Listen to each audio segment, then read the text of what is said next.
No one in that gym remembered the sound first. Some swore it was the laughter. Others said it was the scraping of shoes across the mat. But the one thing every witness agreed on years later was this. The room changed the instant the bully put his hands on Bruce Lee. It happened in the spring of 1967, inside a private martial arts school in California, behind closed doors, away from cameras, away from newspapers, away from the fake politeness menus when they're sizing each other up. The class had already ended. Most of the serious students stayed behind. A few local fighters hung around the edges of the room, and in the center of it all stood a man who believed a black belt made him untouchable. He was big, not just tall. Big in the way some men carry themselves, like their size is a title. Thick shoulders, heavy forearms, a chest built from years of hard training and harder arrogance. He wore his belt like a badge of rank, his smirk like a warning. In that school, he had a reputation. Skilled, yes.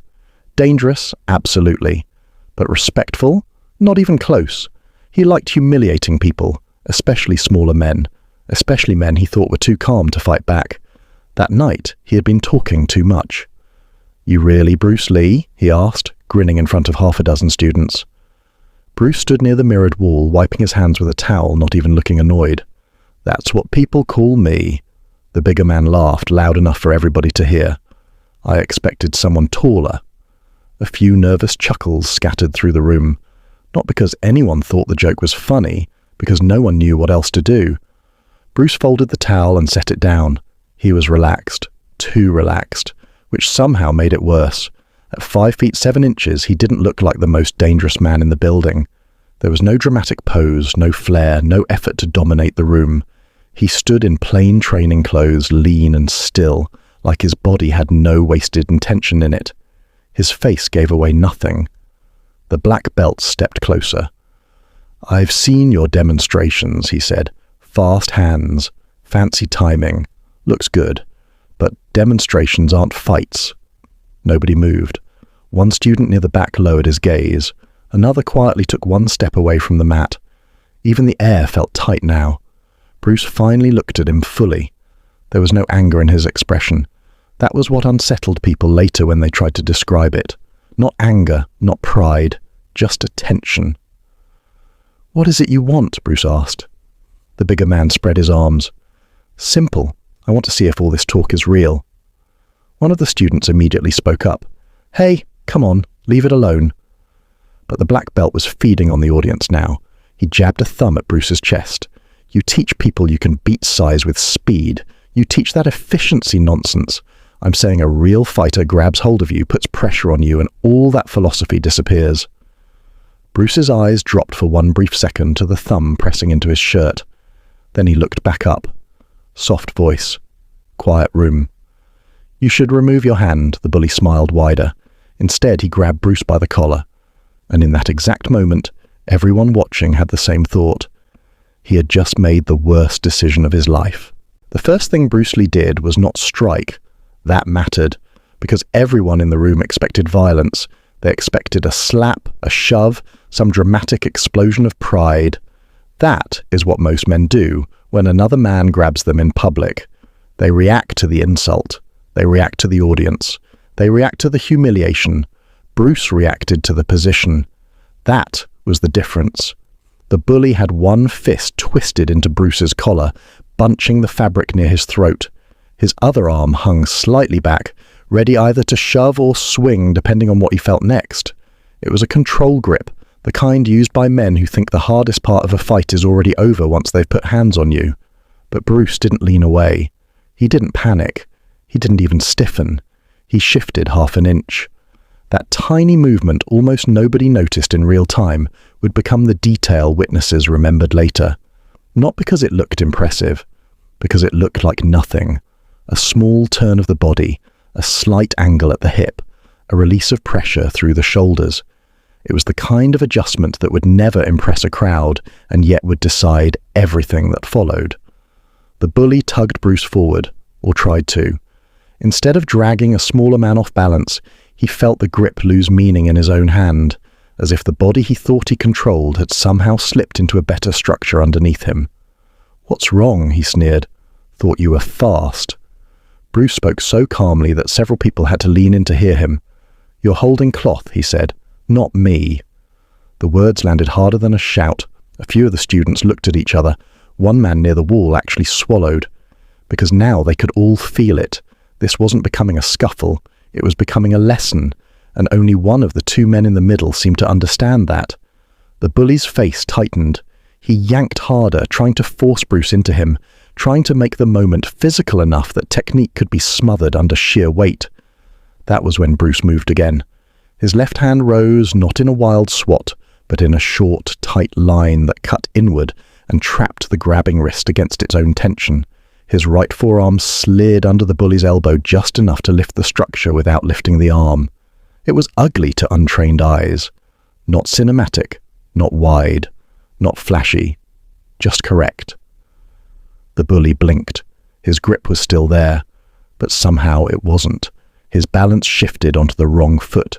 His shoulders turned against his hips, and suddenly the strong position he thought he owned had become a narrow, unstable frame, with all his weight poured forward into empty space.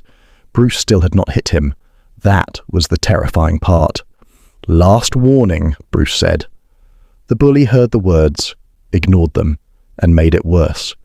With a growl meant more for the room than for Bruce, he let go of the collar and lunged into a rear lock attempt, swinging his arm around Bruce's neck from behind, trying to muscle him down in front of everyone. To the witnesses, it looked like the bigger man had finally found the opening. To Bruce, it was the opening. And 6 seconds later, the gym would go completely silent. Most men make one fatal mistake when they think they have Bruce Lee trapped. They confuse contact with control. The black belt's arm snapped around Bruce's neck in a rough rear headlock attempt, the kind built on confidence, weight, and the assumption that once a smaller man is folded into your chest, the fight belongs to you. His bicep drove across Bruce's collarbone. His forearm clamped near the throat. He planted his stance wide, grinning through the effort, as if the room should already start applauding. From the outside, it looked bad. That was what several witnesses admitted later. For one split second, it looked like the bigger man had finally imposed the kind of pressure that ends arguments. His chest was pressed in. His arm was locked over. His size was smothering the space. But Bruce's face never changed. No panic, no strain, only a strange stillness, as if his mind had stepped outside the moment and was now observing it from somewhere cleaner, quieter, and far more dangerous. One student near the mirrors muttered, "He's got him." Another shook his head without even realizing he was doing it. "No," he whispered. "No, he doesn't." Because Bruce had already begun to disappear from the hold, not by pulling away, not by fighting force with force, by turning into the weakness of it. His chin dropped just enough to protect the neck. His weight sank without collapsing. His right foot slid half a step offline, stealing his center from the bully's pressure. Then his left hand shot up and caught the attacker's wrist, not to peel it away in some desperate struggle, but to pin it to the exact line where it could no longer tighten. Everything happened inside inches. Tiny movements. Devastating consequences. The bully squeezed harder, now confused. He should have felt Bruce weakening inside the hold. Instead, he felt something worse. Resistance that wasn't resistance. Structure that refused to give him the reaction he needed. Bruce's right elbow snapped backward. Not wild, not big. Short enough to be almost invisible. It drove into the ribs under the arm wrapping him, right into the floating structure where breath and posture live close together. The bully's grin broke for the first time. His body jolted. Not enough to drop him. Just enough to open the next door. Bruce took it instantly. He pivoted. One clean angle, one violent turn of the hips. Suddenly the rear hold was no longer behind him. It was dragged forward and twisted across his line. Bruce's left hand trapped the wrist. His shoulder rotated under the elbow. His body cut through the gap like a blade finding cloth. The bigger man stumbled, overcommitted, dragged by his own grip into the collapse of his own balance. Gasps hit the room. Not cheers, gasps. Because now everyone could see it. The black belt wasn't dominating the exchange anymore. He was being led through it. Not by power, not by luck. By something he clearly did not understand until it was too late. He tried to recover with brute force. That was his last mistake. He planted hard, cocked his free hand back, and swung. Bruce saw it before the shoulder even committed, and the instant that punch left the bully's body, history stopped being a story and became 6 seconds of undeniable truth. The punch should have changed everything. Instead, it exposed everything. Big men who rely on intimidation always believe the same lie. If their first plan fails, violence will fix it. They trust the swing because the swing has worked before. It has frightened people before. It has ended arguments before. And when a room is full of witnesses, a hard right hand feels like authority. The black belt threw that punch with all of it. Embarrassment, anger, ego, the need to erase the last few seconds and re-establish himself as the most dangerous man on the mat. His shoulder rolled, his hips chased, his fist tore through the air in a heavy arc aimed at Bruce's jaw. And Bruce Lee was already gone. Not gone in the theatrical sense. Not some impossible blur leaping across the room. Gone in the way a line disappears when the angle changes. He shifted just outside the strike by a margin so small it looked unreal. Less than a full step. Less than what most men would call movement at all. The punch missed, but worse than missing, it overreached. That was the thing the witnesses never forgot. The bigger man's fist didn't just fail to land. It pulled his entire body into emptiness. His chest followed, his weight poured forward, his spine lengthened, his ribs opened. For one terrible instant, he was a large man hanging on a mistake. Bruce entered that space like he had been invited. His lead hand flashed first. A sharp, vertical strike to the face? No, that's what people imagined afterward because it sounded dramatic. But the men who stood closest said something more frightening. They barely saw the first contact at all. Bruce's hand snapped into the line of the bully's attack, jamming vision, disrupting posture, turning reaction into confusion. Not a knockout blow, a command.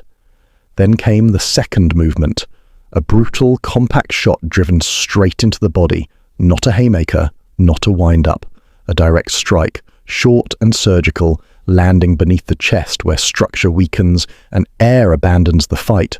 The sound that came out of the bully wasn't a yell. It was a broken grunt, the involuntary noise a body makes when the nervous system gets interrupted before pride has time to answer. His knees dipped. The room froze. Bruce didn't chase him wildly.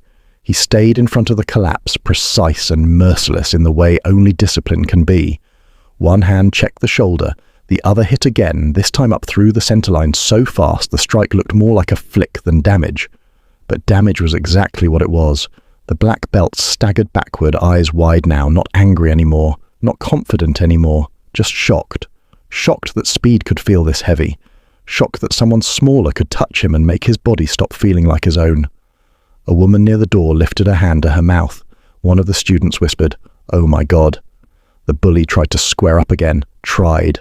His feet were still under him, but his fight was no longer organized. His breathing had broken rhythm. His sight had narrowed.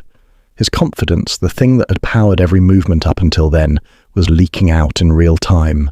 Bruce saw it instantly. And for the first time that night, his voice came out cold. "You wanted proof," he said. Then he stepped in one final time, and in less than a heartbeat, the room learned what 6 seconds could do to a reputation. The last second was the one that broke him. Not physically at first, mentally. Because pain can be explained. A hard shot to the ribs, a missed punch, losing balance in front of a room full of people. Men can explain those things away. They can blame timing. They can blame surprise. They can even blame luck. But what happened next left the black belt with nowhere to hide. Bruce stepped forward off the line with a speed that didn't look hurried.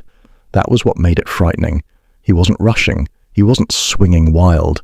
He was arriving exactly where he wanted to be, exactly when he wanted to be there. His feet landed with almost no noise.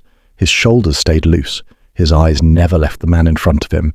The bully raised his hands again, but too late and too wide. Bruce's lead hand snapped up the center. A straight blast? Not quite. It was tighter than that, cleaner, more disciplined. The first contact jolted the head back just enough to disrupt vision. The second crashed into the chest before the body could reset. The third, a compact follow-up to the jawline, turned whatever balance remained into pure panic. Each strike was delivered in a line so direct it seemed less like attacking and more like removing options. The black belt stumbled backward. One step, then another. His heels tangled with themselves, and suddenly the man who had entered the room laughing looked like a giant trying to remember how to stand. Bruce did not overextend. That was the detail the serious fighters noticed. He did not chase recklessly. He did not try to put on a show. He simply occupied the center and kept pressure on the truth of the moment. The other man could no longer function at the level he had boasted about 60 seconds earlier. Then came the finish. The bully lunged one last time, desperate now, throwing his weight forward in a broken attempt to grab, clinch, hold, anything that would stop the unraveling. Bruce pivoted, a short deflection with one hand, a sharp downward check on the arm, and then one compact strike driven straight through the opening that remained. Solar plexus, precise, brutal, final. The bigger man's whole body folded, as if invisible cables had been cut at once. His mouth opened, but no air came with it. His eyes widened in disbelief. His knees hit first, then one hand slapped the mat, then the other. He stayed there hunched forward, coughing for breath that would not come on command. The room went dead silent. No laughter, no movement. No one even rushed in at first because nobody fully understood what they had just seen. 6 seconds. That was all it had taken from the moment the bully committed to the attack after the warning. 6 seconds to dismantle the hold. 6 seconds to break the rhythm. 6 seconds to destroy a reputation built over years of intimidation. Bruce stood over him, breathing as calmly as when the night had started. "Fighting," he said quietly, "is not bullying with better marketing." No one answered. The students along the wall stared at him as if seeing him for the first time, not as a celebrity instructor, not as a fast demonstrator from television, but as something much more unsettling. A man whose understanding of violence was deeper than aggression and faster than pride. On the mat, the black belt finally dragged in a ragged breath. Bruce took one step back and looked down at him. And that was when the most shocking part of the night began. The strangest part was that Bruce Lee did not look victorious. He looked disappointed. Not in the man on the floor, in the waist of it. The black belt was still on one knee, one palm pressed hard against the mat, the other arm wrapped across his own stomach as if he could hold his body together by force. His breathing came in broken pulls. Every inhale sounded borrowed. Sweat had appeared where arrogance had been only moments earlier. His face had changed completely. The smirk was gone. The swagger was gone. Even the anger was fading. What remained was confusion. The pure, humiliating confusion of a man who had just discovered that his size, his belt, his reputation, and his years of making other people flinch meant nothing against someone who understood timing better than fear. Bruce stood a few feet away, posture loose, hands down, eyes sharp. "You all right?" one of the students finally asked, though he wasn't sure which man he was asking. Nobody laughed, nobody moved, because now the room had entered that dangerous silence that follows a real lesson, not a classroom lesson, not the kind a teacher plans, the kind men remember in bed years later when they're staring at the ceiling and realizing that one moment split their life into before and after. The black belt coughed hard and managed to drag in a fuller breath, then another. He wiped at his mouth and looked up, not at the crowd, but at Bruce. "How?" he started, then stopped. His voice had lost all its edge. Bruce didn't answer right away. He took one step closer, not threatening, not soft either. Just close enough that the words would belong to the man on the mat and no one else. "You were fighting to win a room," Bruce said. "I was fighting the opening." The sentence settled over everybody. A student near the mirror repeated it under his breath as if he needed to hear it twice to understand it. The black belt pushed himself up to both feet. He was unsteady, embarrassed, angry at himself now more than at Bruce. His eyes flicked around the room, searching for some face, some expression, some excuse that would let him rebuild what had just been taken from him. He found none, only witnesses. Bruce tilted his head slightly. "Do you know when you lost?" The bigger man swallowed. "When you hit me?" Bruce shook his head. "No, you lost when you needed them to think you were dangerous." That one hit harder than any strike had. Several students dropped their gaze, because now Bruce was no longer talking only to the bully.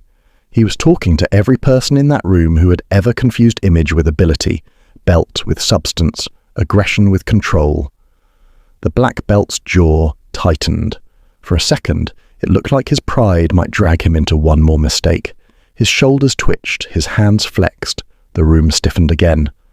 But Bruce simply stood there, still, present, untouchably calm. And that calm did what more violence could not. It forced the man to face himself.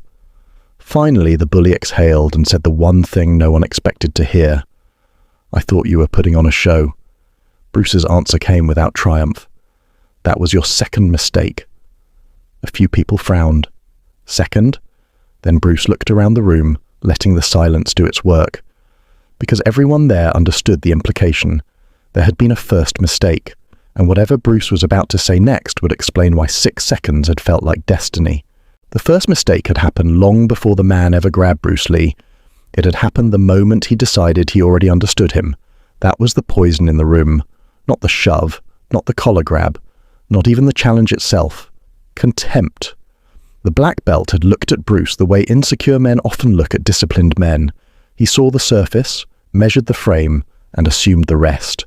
Too small, too composed, too quiet. The kind of miscalculation that feels intelligent right up until it destroys you. Bruce let that truth sit for a moment. No one interrupted. The gym felt different now. A few minutes earlier, it had been a place full of spectators. Now it felt like a courtroom after a verdict.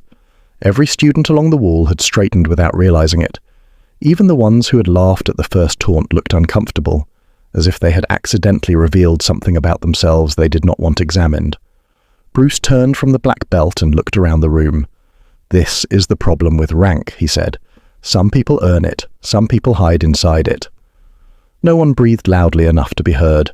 The man who had attacked him lowered his eyes for the first time that night. Bruce continued, his voice controlled, almost conversational. "A belt is not proof of freedom. It is not proof of understanding.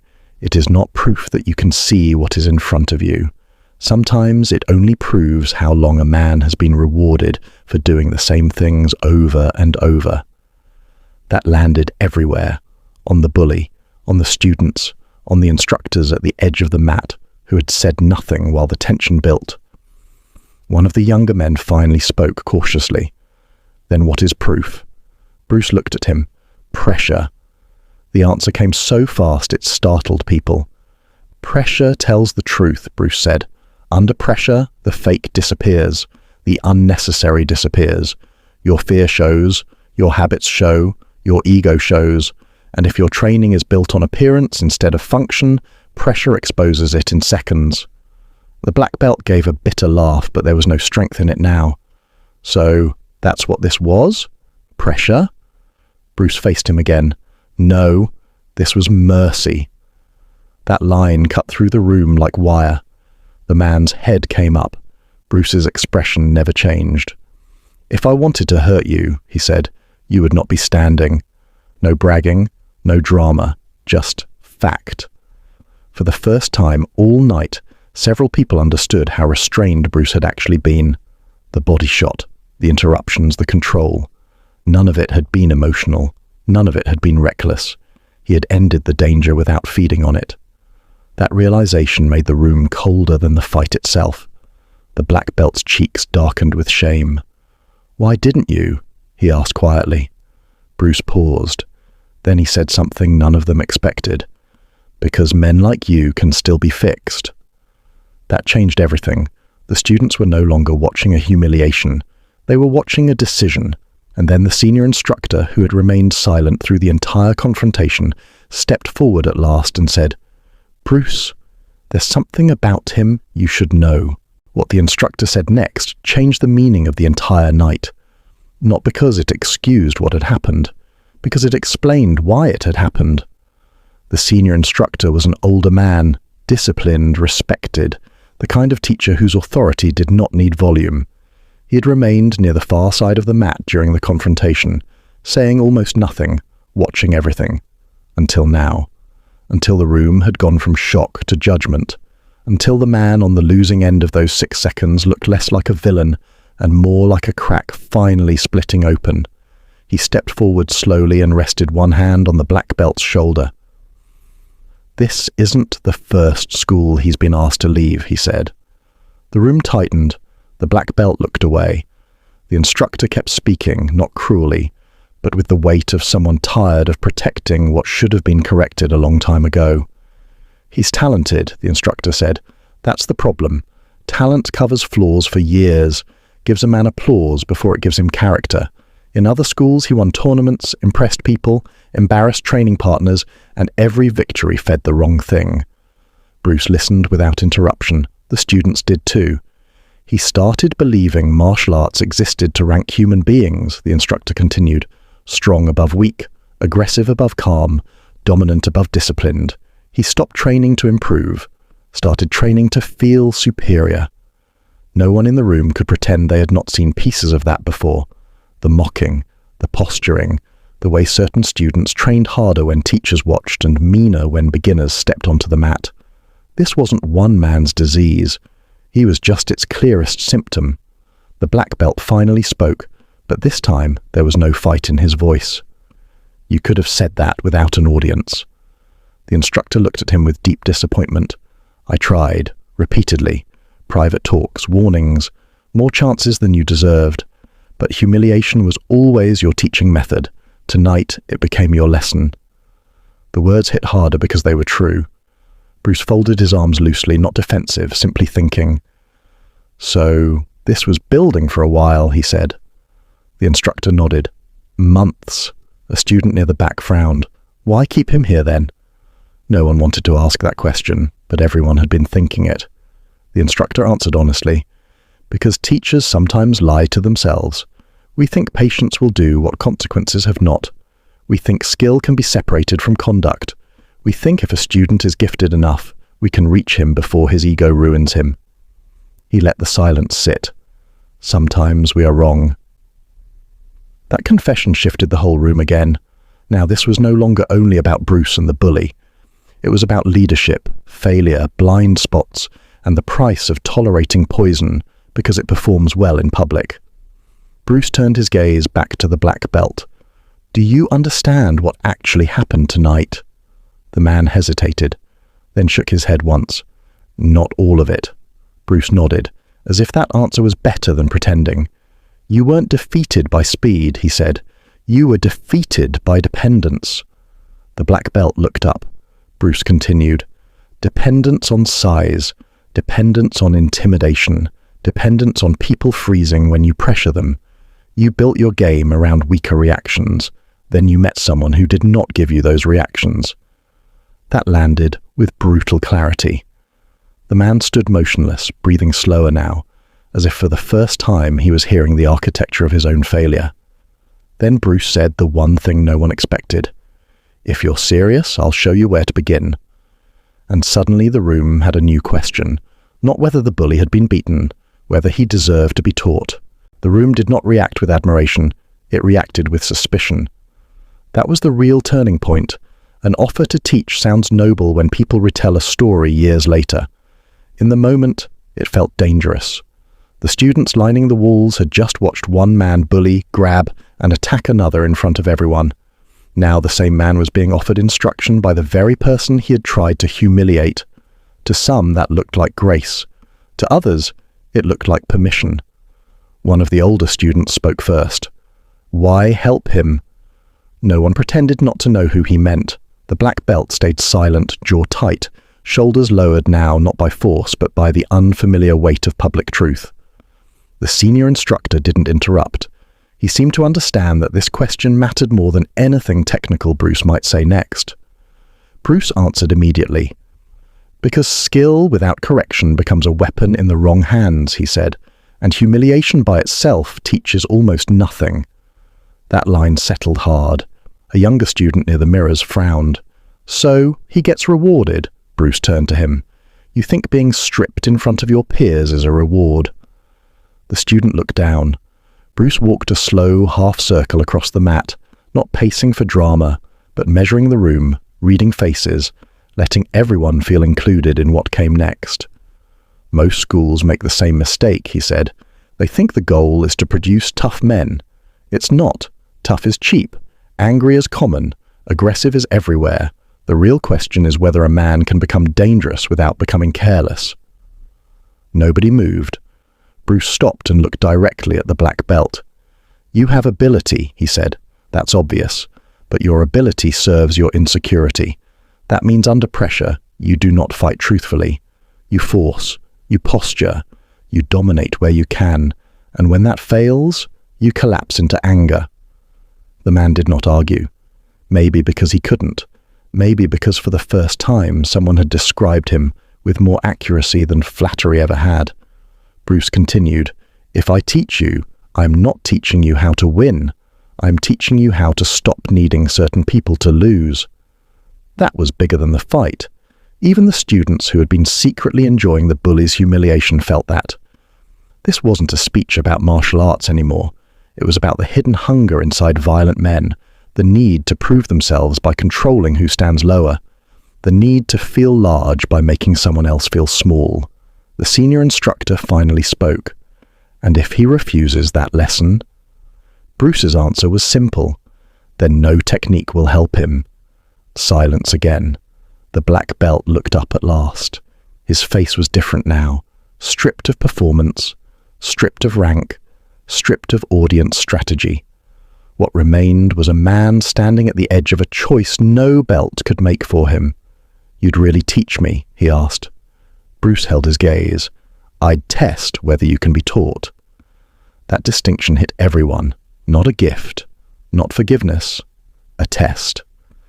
One of the students near the back crossed his arms. "And what happens if he fails?" Bruce's eyes stayed on the man in front of him. "Then tonight will be the easiest lesson life gives him." No one spoke after that, because suddenly the fight was over. But the real judgment had only just begun.